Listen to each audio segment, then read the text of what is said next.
Hello guys, this is Hitesh Tripathi and these are editorial videos of AdCoder Beginner Contest 188। तो ये contest पहले का भी हुआ था, आज मैंने अब सॉल्व किया है तो मैं इसका एडिटोरियल बना रहा हूँ। Okay, so question A B C D, fine. So let's start from A. Before this, अगर आपने इस चैनल को सब्सक्राइब नहीं किया तो कर लेना और वीडियो को लाइक कर देना, ठीक है। और इस कॉन्टेस्ट का लिंक मैं डिस्क्रिप्शन बॉक्स में डाल दूंगा, तो अगर किसी ने नहीं दिया तो कर लेना, क्वेश्चंस अच्छे हैं, ठीक है। बिगनर कॉन्टेस्ट है, ओके। तो first question is a basketball game is played and the score is now X Y. Okay, तो दो लोगों के स्कोर एक्स वाई हैं। Here it is guaranteed that x will not be equals to y, तो दो score equal नहीं होंगे। अब can the team which is behind turn the table with a successful 3 point goal. तो जो team पीछे है, मान लो हम और तुम खेल रहे हैं और मैं पीछे हूं, तो मैं 3 पॉइंटर गोल करके तुमसे जीत सकता हूं क्या? जीतने के लिए ऑब्वियसली मेरा स्कोर तुमसे ज्यादा होना चाहिए, बराबर नहीं, ठीक है। तो मुझे यस और नो बताना है, ठीक है। तो सिंपली टेस्ट केस 3 और 5, तो 3 वाला कम है, जैसे 3 मेरा स्कोर है, मैं 3 पॉइंटर मार के 6 स्कोर कर दूंगा, तो मेरा स्कोर तुमसे ज्यादा हो जाएगा, तो yes obviously I can win. अब मेरा स्कोर 2 है, तुम्हारा 16 है, मैं 3 पॉइंटर मारूंगा भी तो मेरा स्कोर मैक्सिमम 5 होगा, तो मैं तुमसे जीत नहीं सकता। ओके, तो सिंपली क्या हो जाएगा, डायरेक्टली हम क्या आउटपुट दे सकते हैं, absolute difference between these two should be less than 3। अगर absolute difference between this two will be less than 3, so we can, जो छोटा वाला होगा वो ऑब्वियसली 3 पॉइंटर का गोल मार के तुम्हारे आगे पहुंच जाएगा, ठीक है। So absolute difference between this two should be less than 3। Okay, so question B में आते हैं। Given two n dimensional vectors a1 से an and b1 से bn, okay, determine whether the inner product of a and b is 0 और not. तो inner product मतलब simply dot product, which means a1 b1 plus a2 b2 plus a3 b3 0। Directly तुम्हें क्या करना है, दोनों का इनपुट लेके मल्टीप्लाई करा के 0 चेक कर लेना, ठीक है, फाइन। क्वेश्चन सी में आते हैं, यहाँ से शायद ठीक मिल जाए थोड़ा, ठीक है। 2 रेज n प्लेयर्स है, ठीक है, labelled from 1 to 2 raise n, तो 1 से 2 रेज n प्लेयर्स है हमारे पास, okay. will compete against each other in a single elimination programming tournament. The rating of player I is AI. ith player की rating AI है। Any two players have different ratings and a match between two players always result in the victory of the player with higher rating. Okay, तो सारी जो 2 raise n values हैं वो सारी different होंगी, okay, fine. Tournament looks like a perfect binary tree. Perfect binary tree means her node के 2 children है, मतलब पूरा फुल बाइनरी ट्री है, ठीक है। Formally the tournament will proceed as follows for each integer i to n, ठीक है, i से n के लिए, फॉर ईच इंटीजर j 1 से 2 raise n minus i, okay, जहां पे i क्या है 1 से n, फाइन। तो 1 से 2 रेज n माइनस i तक, among the players who have never lost, the players with the value 2j minus 1 and the smallest label and the player with the 2jth smallest label plays a match against each other. Find the label of the pair who will take second place, that is lose in the final match. Okay, n की value छोटी है 16, but हमारा जो constant रहेगा वो 2 raise n तक रहेगा, तो कंस्टेंट 2 रेज n मतलब लाइक 6000, ओके, 60,000, ओके। तो वही 10 रेज 5 है हमारा O of n, okay, fine. अब हमारे पास दो इनपुट है, ठीक है। तो firstly let me generalise the question. ये कह क्या रहा है, हमारे पास क्या है, हमारे पास 2 रेज n वैल्यूज हैं, ठीक है, 2 रेज n वैल्यूज हैं। लेट सपोज n की वैल्यू यहाँ पे कितनी है, 3 है मान लो, ठीक है। तो हमारे पास 8 प्लेयर्स हैं, 1 2 3 4 5 6 7 8, इसको मैं काउंटिंग लिख लेता हूँ, ठीक है। 8 प्लेयर्स हैं, 1 2 3 4 5 6 7 8।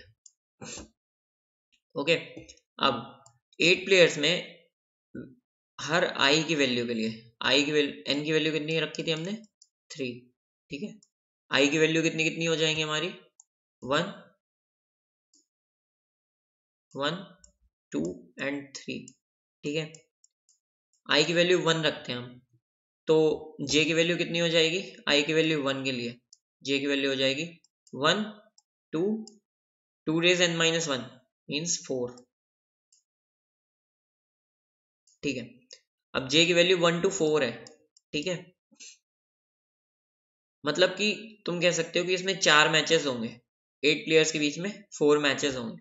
4 मैच कहाँ कहाँ पे होंगे 2j और 2j माइनस 1 के बीच में, ठीक है। तो 2j की जे की वैल्यू 1 ली तो 2j कितना हो जाएगा ये और ये, फिर ये, तो तुम्हारे मैचेस कुछ इस तरह होंगे, ठीक है।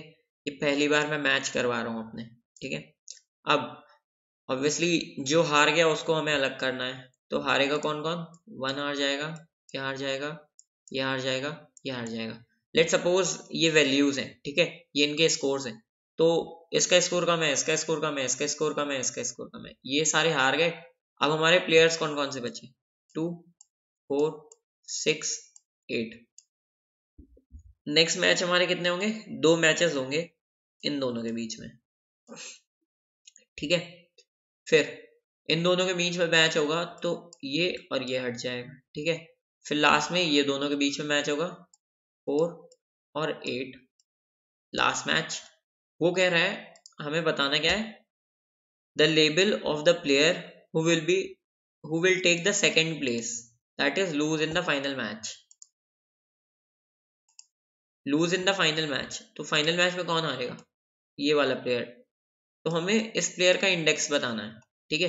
तो इस प्लेयर की वैल्यू तो 4 है, ठीक है, इंडेक्स कितना है 4 1 2 3 4, तो हमें इस प्लेयर का इंडेक्स बताना है। तो आंसर इस केस का हमारा हो गया 4, फाइन ना। अब ये हम करेंगे कैसे, अगर तुम्हें डायरेक्टली दिख रहा हो तो एक पैटर्न भी है, ठीक है, वो पैटर्न छोड़ते हैं। और अगर तुम डायरेक्टली इटरेट करके करना चाहो, ठीक है, तो हम क्या करेंगे, नॉर्मल सारे प्लेयर्स में इटरेट करेंगे, ठीक है। हर 2 वैल्यूज को कंपेयर करेंगे, फाइन। हर 2 वैल्यूज को कंपेयर करने के बाद जो वैल्यू छोटी है हम उस वैल्यू को तो इग्नोर कर देंगे जैसे ये छोटा था, और बाकी जो बची वाली वैल्यू है उसको एक वेक्टर में डालते जाएंगे 2 4 6 एंड 8, ओके फाइन। अब हमारे पास अगेन एक मिल जाएगा, ठीक है। फिर अगेन हम इसमें इटरेट करेंगे, अगेन हम जो जीती वाली वैल्यूज हैं उनका इंडेक्स एक वेक्टर में डालते जाएंगे और ऐसे करके करते जाएंगे, ठीक है, फाइन।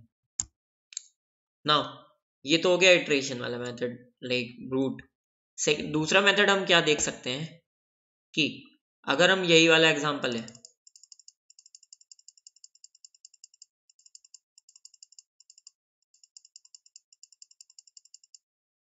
अगर हम यही एग्जांपल पकड़े, ठीक है,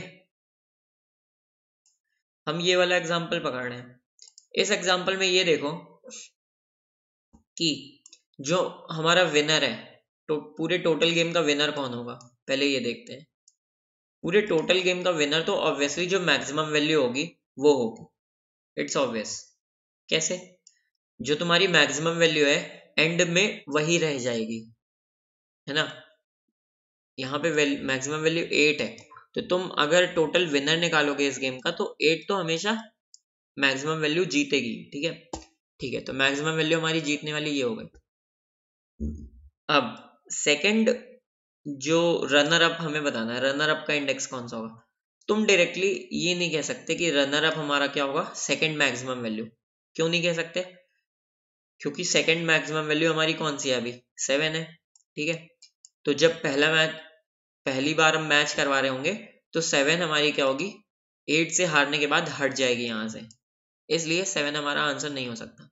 तो ये चीज हम डायरेक्टली नहीं कह सकते, ठीक है, फाइन। अब एक चीज देखो, एक चीज क्या, जो तुम्हारी मैक्सिमम वैल्यू है वो तुम्हारे 7 को खत्म कर रही है, ठीक है, इसलिए हम सेकंड मैक्सिमम वैल्यू को आंसर अपना नहीं बना सकते, रनर अप, ठीक। अब जो तुम्हारी मैक्सिमम वैल्यू है वो कहाँ तक वैल्यूज को खत्म कर सकती है, अब ये देखते हैं, ठीक है। मान लो ये दोनों, इन दोनों का, इन दोनों का और इन दोनों का मैच हुआ, ठीक है, हो गया। अब मान लो कि मैक्सिमम वैल्यू तुम्हारी ये है यहाँ पे, ठीक है, इसको खत्म कर देगी, ठीक। फिर मैक्सिमम वैल्यू तुम्हारी इसके विनर के साथ आएगी, तो इसमें से कोई एक विनर होगा, इसको खत्म कर देगी, ठीक है। बट मैक्सिमम वैल्यू तुम्हारी यहां में से किसी को खत्म नहीं कर पाएगी, ठीक है। वाई? क्योंकि जब यहां पे खत्म करने पे आएगी तो वो वैल्यू तुम्हारी क्या होगी, रनर अप। यहां से तुम्हारा रनर अप क्या आ रहा होगा, 4, ठीक। और यहां से तुम्हारी जो मैक्सिमम वैल्यू है वो तो 8 आ ही रही होगी, ठीक है। तो कहने का मतलब ये है कि मान लो मैक्सिमम वैल्यू तुम्हारी राइट हाफ साइड में, ठीक है, जो कि अभी 8 तुम्हारा राइट हाफ साइड में, ठीक। तो राइट हाफ साइड के जब सारे मैचेस खत्म हो जाएंगे तो मैक्सिमम वैल्यू ही बचेगी इस साइड तुम्हारी, है ना। और तुम्हारी लेफ्ट हाफ साइड में, लेफ्ट हाफ साइड की मैक्सिमम वैल्यू बचेगी, ओके। तो सिंपली तुम ये देख सकते हो कि अगर तुम्हारी maximum value right half side में, ठीक है, तो उसका फाइनल मैच किसके साथ होगा, लेफ्ट हाफ साइड की मैक्सिमम वैल्यू के साथ, है ना। सेकेंड केस, अगर तुम्हारी maximum value left half side में, लेट सपोज कि तुम्हारा जो 8 है, ये मान लो ये 4 होता, ठीक है, और ये 8 होता अगर, ठीक है, फाइन। तो अगर मैक्सिमम वैल्यू तुम्हारी यहाँ पे, ठीक है, तो इसका फाइनल मैच किसके साथ होगा, maximum value on right half side, जो कि क्या है 7। तो फाइनल मैच हमारा क्या होता, 8 और 7 के बीच में। तो हमारा आंसर कितना होता है, रनर अप 7 वाला इंडेक्स, ठीक है, फाइन। सो हमें डायरेक्टली क्या करना है, हमें सबसे पहले तो ये चेक करना है जो हमारी मैक्सिमम वैल्यू कहाँ पे है, लेफ्ट हाफ साइड में है कि राइट हाफ साइड में। अगर वो लेफ्ट हाफ साइड में है तो हमें राइट हाफ साइड की मैक्सिमम वैल्यू का इंडेक्स निकालना है, ठीक है।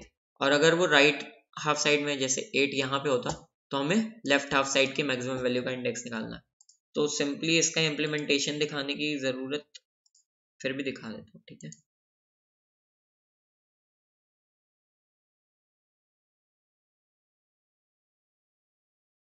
सिंपली मैंने ये इंडेक्स सुधारने के लिए वेक्टर में पहले -1 पुट कर दिया, ठीक है। फिर 2 रेज एन वैल्यूज का इनपुट लिया, देन ये मैक्सिमम वैल्यू का इंडेक्स निकाला पहले मैंने, ठीक, इस लूप में। फिर चेक किया कि अगर मैक्सिमम वैल्यू वो तुम्हारी लेफ्ट हाफ साइड में है, तब तो तुम्हें राइट हाफ साइड का मैक्सिमम वैल्यू का इंडेक्स निकाल लिया आंसर में, ठीक है, और वाइस वर्सा, ठीक है, और आंसर आउटपुट दे दिया, फाइन। सो क्वेश्चन सी हो गया। क्वेश्चन डी देखते हैं। A payment plan snook corporation offers various kind of services. A payment plan called Snook Prime is available. In this plan, by paying CN, N is the currency of Japan, CN per day, you can use all services offered by the company without additional fees. You can start your subscription to this plan at the beginning of any day and cancel your subscription at the end of the day. Okay. So beginning एक दिन का जो Snook prime का price है वो CN है, ठीक है, fine. Takashaki is going to use N of the services offered by the company. Okay. तो टोटल ताकाशाकी को n सर्विसेज यूज करनी है कंपनी की, ठीक। He will use ith of those services from beginning of aith day until the end of bith day, where today is the first day. Without a subscription to Snook Prime, he has to pay CIN per day to use the ith service. Find the minimum total amount of money Takahashi has to pay to use the services. Okay. So Takahashi जो है उसको n services use करनी है और वो ith service को AI day से BI day तक यूज करना है, ठीक है, फाइन। और उसके लिए या तो वो क्या कर सकता है, या तो सब्सक्रिप्शन ले ले AI से BI डे तक का, या फिर क्या कर ले CI रुपीज एक पर्टिकुलर सर्विस के लिए उस दिन पे करता जाए। ओके, बट अगर वो सब्सक्रिप्शन लेता है तो क्या होगा, उस पर्टिकुलर डे पे जितनी भी सर्विसेज है वो सारी उसको उसी सब्सक्रिप्शन में मिल जाएंगी, है ना। फाइन। तो नॉर्मल सा क्वेश्चन क्या है, हमें हर पर्टिकुलर डे में चेक करना है कि एक पर्टिकुलर डे में उसको सब्सक्रिप्शन लेना है स्नूप प्राइम का, या फिर उसे क्या करना है, जो CI वैल्यू है वो पे करनी है, सम ऑफ CI। मान लो ith डे है कोई, ठीक है, ith डे में उसने कुल मिला के 3 सर्विसेज ले रखी हैं, ठीक है। मैं यहाँ पे समझाता हूँ। ith डे है, ठीक है, ith डे में उसने कुल मिला के 3 सर्विसेज ले रखी हैं, फर्स्ट सेकंड एंड थर्ड। उसके प्राइस क्या है, 3, 4 एंड 5 रुपीज, ठीक है। फर्स्ट सर्विस का प्राइस है 3 रुपीज, सेकेंड का 4, थर्ड का 5, ठीक है। टोटल, तो ith डे पे उसे टोटल अमाउंट कितना पड़ेगा देना, अगर वो तीनों सर्विसेज ले, 3 + 4 + 5, 7 + 5 12, ठीक है। बट अगर स्नूप प्राइम का सब्सक्रिप्शन उसे 10 रुपीज में मिल रहा है, प्राइम का सब्सक्रिप्शन है मान लो, ठीक है, 10 रुपए का मिल रहा है, तो वो मिनिमम करने के लिए ऑब्वियसली स्नूप प्राइम का सब्सक्रिप्शन ले लेगा, है ना, ith पर्टिकुलर डे के लिए। और ये 3 सर्विसेज अलग अलग नहीं लेगा। तो हमें बस सिंपली हर डे के लिए चेक करना है कि वो स्नूप प्राइम का सब्सक्रिप्शन ले या फिर इन सब का सम ले, ठीक है। फाइन। अब हर पर्टिकुलर डे के लिए हमें मतलब निकालना पड़ेगा कि कितना रुपए लग रहा है, ठीक है।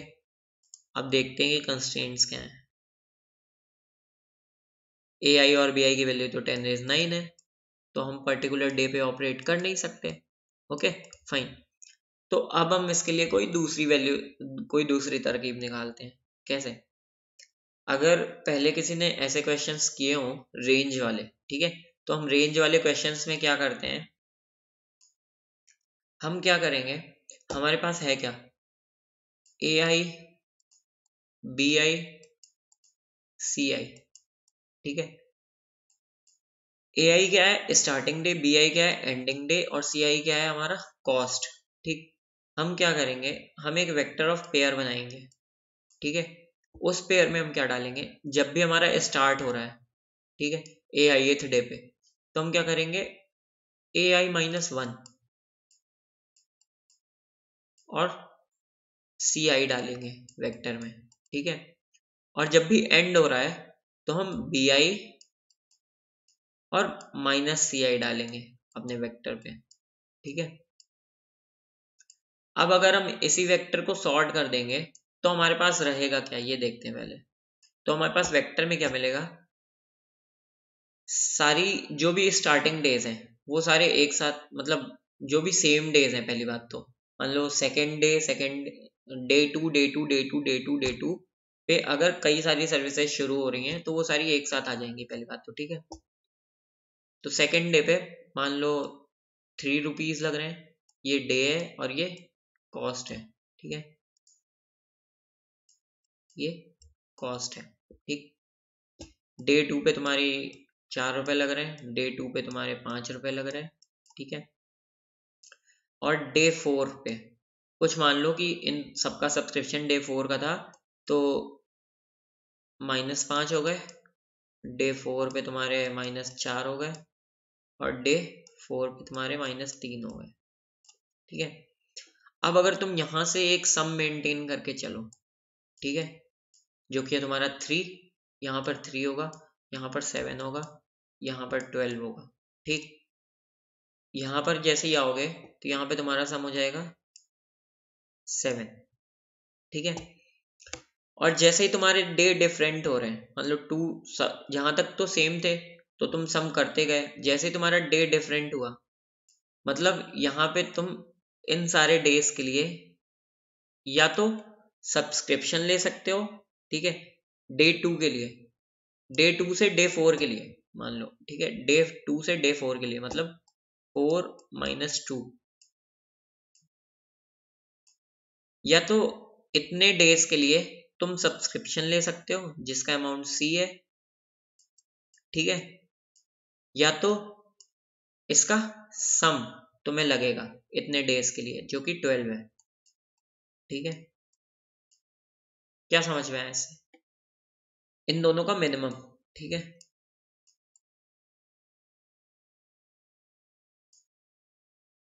इन दोनों वैल्यूज का मिनिमम, या तो तुम इन सब का सम इतने डेज के लिए पे कर दो, जितने भी डेज हैं 4 - 2 या y - x, ठीक है, इतने डेज के लिए या तो इन सब का सम पे कर दो या फिर वैल्यू C पे कर दो इतने डेज के लिए सब्सक्रिप्शन।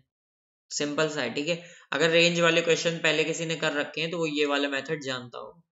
ये एक स्टैंडर्ड सा मेथड है, लाइक टाइमिंग्स के लिए कई बार एक क्वेश्चंस होते हैं कई सारे कि एक रेस्टोरेंट है उस पे कोई इतने टाइम पे एंटर कर रहा है और इतने टाइम पे एग्जिट कर रहा है, तो एक मोमेंट पे कितने लोग रहेंगे, तो उन क्वेश्चंस में ये वाला मेथड स्टैंडर्ड मेथड है, ठीक है ये। तो अगर किसी ने नहीं पढ़ा तो आप देख लिया है, और अगर पढ़ रखा है तो गुड इनफ, ओके। सो इम्प्लीमेंटेशन दिखा देता हूँ इस क्वेश्चन का। तुम्हें बस अपने आंसर में ये चीज ऐड करती जानी है, ठीक है, और कुछ नहीं, बस इम्प्लीमेंटेशन दिखा देता हूँ।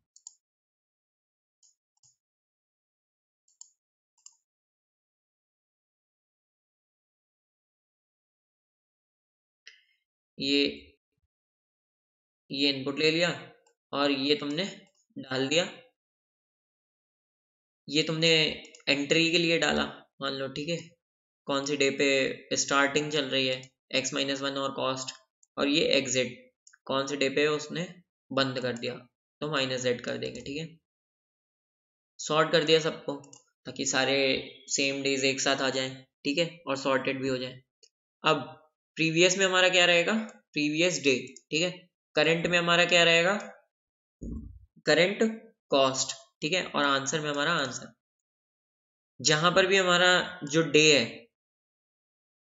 अब मैं वेक्टर पे इटरेट कर रहा हूं और आई में पेयर रहेगा, ठीक है हमारा, तो I dot first, first value हमारी डे की है और सेकंड वैल्यू हमारी कॉस्ट की है, ठीक है। तो कॉस्ट हम एक में हम अपना कॉस्ट मेंटेन करते चलेंगे, ठीक है, और जैसे ही हमारा डे चेंज हो रहा है वहां पे हमें सिंपली क्या करना है, minimum of subscription and cost multiply number of days, जितने दिन के लिए उसे चाहिए, ठीक है, और फिर प्रीवियस डे को अपडेट कर देंगे, ठीक है, और फाइनल में output answer.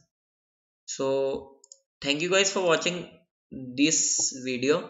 If you like this video press the thumbs up button. और बहुत ज़्यादा गैप हो गया था, मैं भी अब थोड़ा वापस से अच्छे वीडियो अपलोड करना शुरू कर दूंगा, ठीक है। Thank you guys for watching.